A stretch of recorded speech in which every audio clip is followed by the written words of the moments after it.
দেখি চরমনের উপরে এখন পর্যন্ত কোনো বালা মুসিবতই সেরকম না, শুধু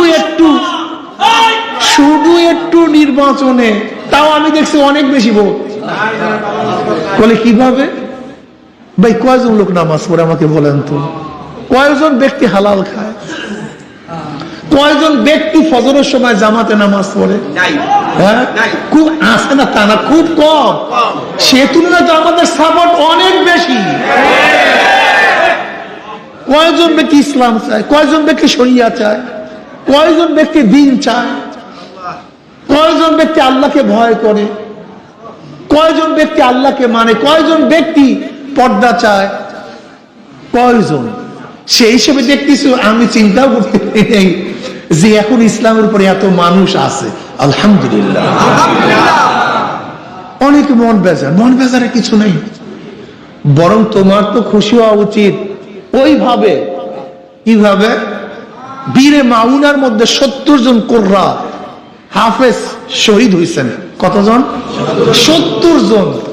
এত হাফেজ কোন যুদ্ধে শহীদ হয় নাই, এত যুদ্ধে। তুমি আমি যদি হইতাম, ইমানের অবস্থা কেরাসিন হয়ে যেত। নবী আলাইহিস সালাতু ওয়াস সালামের কাছে আসছে যে আমাদের কিছু লোক দেন, আমাদের কিছু লোক দেন। আমাদের এলাকায় গিয়ে তারা কি করবে? মানুষকে দ্বীন শিক্ষা দিবে, কেরাত শিক্ষা দিবে, দাওয়াত দিবে। নবী আলাইহিস সালাতু ওয়াস সালামের মনের মধ্যে সন্দেহ হয়েছিল। তারপর তিনি 70 জনকে পাঠাইলেন। ঘটনা আপনারা জানেন, পরবর্তী ইনশাআল্লাহ বিস্তারিত বলবো। কিন্তু সেই কওম নবী আলাইহিস সালাতু ওয়াস সাহাবাদেরকে অতর্কিতভাবে হামলা করছে। 70 জন সাহাবীকে হত্যা করছে, শহীদ হয়ে গেছেন তারা। যদি আজকে এরকম হইতো, তাহলে আমাদের নেতাদেরকে বলতেন, আপনি পাঠাচ্ছেন কেন? এই লোকগুলোকে শহীদ করছেন কেন? এই ভুল ডিসিশন নিচ্ছেন কেন? কি অবস্থা গন্ত? হ্যাঁ, কি করতেন বলেন? কিন্তু পাগল করে ফেলাইতেন আপনারা। আপনি তো পাগল করে ফেলাইতেন ডাইরেক্ট, যে আপনি এই সমস্ত লোকদেরকে শহীদ করার দায়ী। আপনি কেন পাঠাইছেন? আপনি আগেই সন্দেহ করার পরে কেন করলেন? আস্তাগফিরুল্লাহ, নাউযুবিল্লাহ। তোমার আমার অবস্থাটা কি হইতো আল্লাহই ভালো জানতো। আজকে দেখা যায় আমাদের মধ্যে অনেকেই গুপ্ত যারা রাজনীতি করে। এরকম আমাদের মধ্যে কিছু গুপ্ত রাজনীতিবিদ আছে না ভাই? আমাদের মধ্যে গুপ্ত রাজনীতি যারা করে, এরকম লোকগুলি ক্ষুদ্র কাল তুলে, প্রশ্ন তুলে মানুষের মন ভেঙে দেয়। তাই বীরে মাউনার ঘটনায় তো এরকম মুনাফিকরা মানুষের মন, ঈমানওয়ালাদের মন ভাঙার চেষ্টা করত। কিন্তু ঈমানওয়ালাদের কোনো মন ভাঙার কিছু নেই, তারা তো হকের উপরে ছিল। 70 জন সাহাবী শহীদ হয়েছে, 70 জন, সব হাফেজ কোরআন। 70 জন শহীদ হয়ে গেছে। কিন্তু শহীদ হওয়ার সময় তাদের অবস্থাটা কি ছিল? যখন তীরের আঘাতে, বর্ষার আঘাতে ফুলকে মেরে রক্ত বের হইতেছিল, তখন তারা কি বলছে? ফুস্তু রব্বিল কাবা, ফুস্তু রব্বিল কাবা, রব্বে কাবার কসম আমি সফল হয়ে গেছি, রব্বে কাবার কসম আমি সফল হয়ে গেছি, কামিয়াব হয়ে গেছি। যে ব্যক্তি, যে বেঈমান আঘাত করছে, সে প্রশ্ন করতেছে আরেকজনকে, ভাই এটা কেমন সফলতা? এই ব্যক্তি মারা যাইতেছে, রক্ত বের হইতেছে, দুনিয়া থেকে বিদায় হইতেছে, অথচ বলতে ফুস্তু রব্বিল কাবা, রব্বে কাবার কসম আমি সফল হয়ে গেছি। তখন কি বলছে? যে আমাদের দুনিয়ার সফলতা না, আমার আখিরাতের সফলতা বড় সফলতা। আমাদের দুনিয়ার কামিয়াবি বড় কামিয়াবি না, আমাদের আখিরাতের কামিয়াবি সবচেয়ে বড় কামিয়াবি। প্রিয় ভাইরা আমার, দ্বীনের উপর মজবুত থাকবেন, দ্বীনের উপর মজবুত থাকবেন। খবরদার, দ্বীন থেকে কোনো অবস্থাতেই বিচ্যুত হওয়া যাবে না, এটা প্রথম নেন। দুনিয়ার কামিয়াবি বড় কামিয়াবি না। লা আয়েশা ইল্লাল আয়েশাল আখিরা, আল্লাহুম্মা গফির আনসারা ওয়াল মুহাজিরা। দুনিয়ার কামিয়াবি না। মাওলা তুমি আনসার মুহাজিরকে মাফ করে দাও, ক্ষমা করে দাও। আমাদের কামিয়াবি ক্ষমার মধ্যে, আমাদের কামিয়াবি কিসের মধ্যে ভাই? যদি আল্লাহ মাফ করিয়া দেয় আমরা কামিয়াব। আল্লাহ যদি মাফ না করেন আমরা কামিয়াব হতে পারবো না। ফকি আবু লাইস সমরকান্দি রহমতুল্লাহ আলাইহি একটা ঘটনা নিয়ে আসছেন। তিনি বলেন, আমি বাজারে গেলাম লোক আনার জন্য, একজন ব্যক্তি আনার জন্য, ডেলি কাজ করবে, সে লোক আনার জন্য গেলাম। আমি গিয়ে দেখলাম একটা যুবক খুবই সুন্দর, টুকরি আর একটা কাঁচি নিয়ে বসা। আমি তাকে বললাম, তুমি কি ডেলি কাজ করবা? বলে হ্যাঁ। বলে কত, তোমার মূল্য কত? বলে 1 দিরহাম 1 দানে। বলে চলো 1 দিরহাম 1 দানে, চলো তোমার কাজ করতে চলো। তো কাবুলাই সমরকান্দি রহমতুল্লাহ আলাইহি বলেন, যুবক একাই 3 জনের কাজ করছে, একা 3 জনের কাজ করছে, এত বেশি কাজ করছে। আমি তাকে বিকালবেলা 1 দিরহাম 1 দানে দিয়ে দিলাম, সে চলে গেছে। পরের দিন আমার কাজের লোকের প্রয়োজন, আমি ওই যুবকের চিন্তা করছি, ওই যুবক হইলে ভালো হয়, ওই যুবক হইলে কি হয়, যেহেতু একাই 3 জনের কাজ করে। আমি তাকে খোঁজার জন্য গেলাম, কিন্তু লোকেরা বলছে না, সে সপ্তাহে 1 দিন কাজ করে, 2 দিন না, সপ্তাহে অমুক দিন কাজ করে, এর বাইরে কাজ করে না। আমি সেই দিনের অপেক্ষায় রইলাম, সেই দিন আসছে। আমি গেলাম, গিয়ে দেখলাম সে আছে। আমি তাকে ডাকলাম, তুমি কাজ করবা? তাহলে হ্যাঁ কাজ করব। মজুরি কি? 1 দিরহাম 1 দানে। মাশাআল্লাহ, চলো। আজকেও যুবক সে আগের মতো একজনে 3 জনের কাজ করছে। আমি খুব খুশি, কিন্তু আজকে আমি চিন্তা করলাম, যেহেতু কাজ বেশি করছে, মজুরি বাড়ায় দিই। আমি তাকে ডবল মজুরি দিয়ে দিলাম, মজুরি ডবল দিয়ে দিলাম। কিন্তু সে মজুরি দেখে বলছে, আমার মজুরি তো এত না, তুমি এত মজুরি দিলা কেন? বলে আমি দিয়েছি তোমাকে। বলে না, তুমি আমার মজুরি নষ্ট করে ফেলছো, আমার মজুরি নষ্ট করে ফেলছো, আমি তোমার মজুরি নেব না। না নিয়ে চলে গেছে। আমার স্ত্রী বলতেছে, এই বেচারা এত কাজ করছে আর তুমি তার মজুরি দিলা না, এটা কেমন কথা হলো? আমি নিজেও খারাপ লাগতেছে। আমি দেখি খুঁজতেছি সে কোথায়। খুঁজতে খুঁজতে আমি লোকদেরকে জিজ্ঞাসা করলাম, সে কোথায়, কোথায় থাকে, কি করে, কোথায় পাবো? একজন আমাকে সন্ধান দিচ্ছে, অমুক জায়গায় আছে, তুমি যাও। গিয়া দেখো না, ঝুপড়ির মধ্যে। কিসের মধ্যে? একটা ঝুপড়ির মধ্যে। ওই সেই টুকরিটার সামনে যা দিয়া কাজ করছে, সেই জিনিসগুলি সামনে। আর সে আল্লাহ আল্লাহ আল্লাহ কাঁদতেছে। আমি তাকে সালাম দিলাম, সে সালামের জবাব দিচ্ছে। আমি তাকে অসুস্থ দেখে বললাম, আমি তোমাকে সেবা শুশ্রূষা করতে চাই, আমি তোমার খেদমত করতে চাই। আর তুমি জানো মুসলমানদের আবদার রক্ষা করা কতই দামি, কত ফজিলাতের কাজ। যদি একজন মুসলমান মুমিন আবদার করে, সেইটা রক্ষা করা অনেক বড় ফজিলাতের কাজ, অনেক বড় নিয়ামত, অনেক বড় সওয়াবের কাজ। আমি যেহেতু আবদার করছি তোমার খেদমত করার জন্য, তুমি যদি আমার মনের বাসনা পূরণ করো, এটা তোমার জন্য ফজিলাত। তুমি আমার খেদমত করতে চাও? বলে হ্যাঁ আমি খেদমত করি। আসলে খেদমত করতে চাও? বলে হ্যাঁ আমি তোমার খেদমত করতে চাই।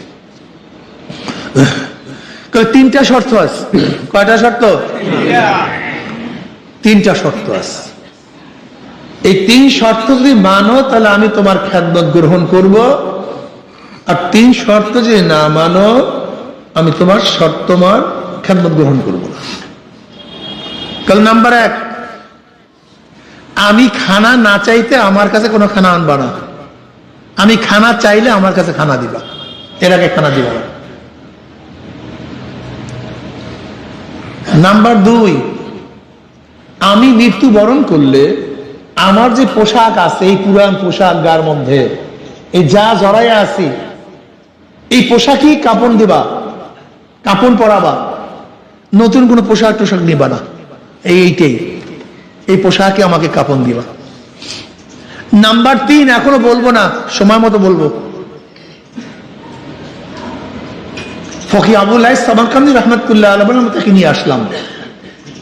আমি তাকে আমার বাড়িতে খেদমতের জন্য নিয়ে আসছি, আমি খেদমত করতেছি। পরের দিনে আমাকে বলতেছে তৃতীয় শর্ত বলার সময় আসছে, তৃতীয় শর্ত বলার সময় আসছে। ওই আমার জুব্বার মধ্যে দেখো, আমার জুব্বার পকেটে হাত দাও, হাত দিস। কল দেখি একটা পোটলা পেঁচানো, বলে এটা খোলো। আমি খুললাম, দেখি একটা সবুজ ইয়াকুত পাথর চমকাইতেস, অনেক দামি পাথর। ওই যে 7 রাজার ধন, সেই ডায়মন্ড, অনেক দামি একটা পাথর। আমি আশ্চর্য হয়ে গেলাম, এটা পেলেও কোথায়? আমি সেটা বের করলাম। এবার সেই যুবক বলতেছে, শোনো, আমি মারা যাওয়ার পরে, আমাকে দাফন করার পরে বাদশাহ হারুন রশিদ বাদশার কাছে গিয়ে এই পাথরটা দিবা আর বলবা এই পাথরের মালিক আপনাকে নসিহত করছে, আপনি যেন এই উদাসীন অবস্থায় কবরে না আসেন, এই উদাসীন অবস্থায় মৃত্যুবরণ না করেন, তাহলে লাঞ্ছিত হবেন, অপমানিত হবেন। এই নসিহতটা করবেন। ফকি আবুল্লাহ সামারকান্দি রহমতুল্লাহ বলেন, এই কথা বলার পরেই সে কলেমা পড়িয়া দুনিয়া থেকে বিদায় হয়ে গেছে, আর দুনিয়াতে নাই। আমি তাকে কাপড় পরাইলাম। আব্দুল্লাহ ইবনে মুবারক রহমতুল্লাহ আলাইহি যে গোরস্থানে, আমি আব্দুল্লাহ ইবনে মুবারক রহমতুল্লাহ গোরস্থানে দাফন করলাম। দাফন করার পরে মানুষকে জিজ্ঞাসা করলাম, বাদশাহ হারুন রশিদ মানুষের সামনে কোন দিন সাক্ষাৎ করে? আমি খবর নিলাম যে অমুক দিন সাক্ষাৎ করে। আমি ভিড়ের মধ্যে গেলাম, লাইন দিলাম। আমি একটা চিরকুট হারুন রশিদ বাদশার কাছে দিলাম। হারুন রশিদ বাদশাহ সেই চিরকুটটা পড়ছে, পড়ার পরই বলতেছে, এটা কে দিচ্ছেন? বলে আমি। হারুন রশিদ বাদশাহ আমাকে তার খাস কামরা নিয়ে গেলেন। খাস কামরা নেওয়ার পরে আমি তাকে সেই পাথরটা দিলাম। আমাকে বলছো এটা পাইছো কোথায়? বলে সেই চাকরটা আমাকে দিস। বলে তুমি তাকে চাকর বলতেছো? ফকি আবুল্লাহ সামারকান্দি রহমতুল্লাহ বলেন, আমি দেখলাম হারুন রশিদ বাদশার 2 চোখের থেকে পানি বাইয়া বাইয়া পড়তেছে। আমি বুঝতে পারিনি। এরপর আমি বললাম যে সে আপনাকে বলছে এই উদাসীন অবস্থায় যদি মৃত্যুবরণ না করেন তাহলে আপনি লাঞ্ছিত হবেন, অপমানিত হবেন। ফকি আবুল্লাহ সামারকান্দি রহমতুল্লাহ আলাইহি বললেন, এই কথা বলার সাথে সাথে আমি দেখলাম হারুন রশিদ বাদশাহ খাটের উপর উপরে পড়ে গেছে, অজুরে কান্নাকাটি শুরু করছে, কানতে কানতে বুক ভাসায় ফেলেছে। আমিও তার সাথে কানলাম। আমি ভাবছি নিশ্চয়ই একটা রহস্য এই ছেলের মধ্যে আছে। কান্নাকাটি থামার পরে আমার থেকে তিনি সমস্ত ঘটনা শুনলেন। হারুন রশিদ বাদশাহ বললেন, তুমি কি জানো এই যুবকটা কে? এই যুবকটা আমার ছেলে।